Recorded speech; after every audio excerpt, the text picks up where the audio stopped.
The medical drama The Pitt has certainly put a lot of eyes on Pittsburgh, and while the stories on the show are fiction, it highlights some very real things about Pittsburgh, as Barry Pintar reports. Yeah, as Hollywood continues to use more and more of southwestern Pennsylvania, specifically Pittsburgh, worthwhile, very real organizations are getting more and more exposure, literally on the international stage. One example, Northside Christian Health Center. And there are other examples as well. For improving the department. Okay, well. Fiction based on reality. A very real hospital, Allegheny General, with actors playing fictitious roles on The Pitt. Producers have made it clear they want fictitious stories surrounded by real-life truth. This is the real hallway at Northside Christian Health Center. It's a healthcare center that sees anyone without regard for their ability to pay. A patient on season 2 of The Pitt doesn't have health insurance, but is in critical need of care. So in the episode, a doctor refers him to the Northside Christian Health Center.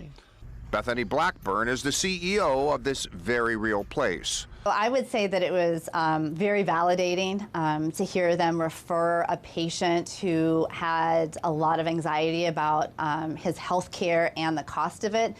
To have the Pitt refer the patient to Northside Christian Health Center. You know, we are here for those folks who feel as though they have no other place to get health care. Longtime local group Pittsburgh Action Against Rape was also showcased in the same episode. In the show, nurses tend to a character who's been the victim of a sexual assault. But scripted was a very real portrayal of what happens when an advocate from PAR is called in to help women. The audience is able to see a very realistic interaction.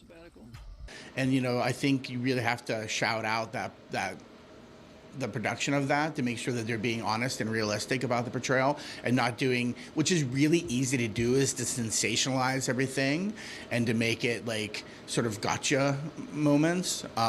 So I think that is something to be very proud of, and I think on both, not only our end but also their end.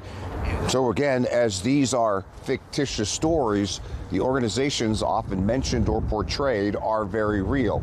And they're very serious about the way they portray these organizations. For example, the CEO just telling me that it was last year that she had a Zoom call with writers and producers of The Pitt. Noah Wiley himself was on that call, very curious about the organization and all that they have to offer everyone here in Pittsburgh. Reporting on the north side, Barry Pintar, KDKA-TV News.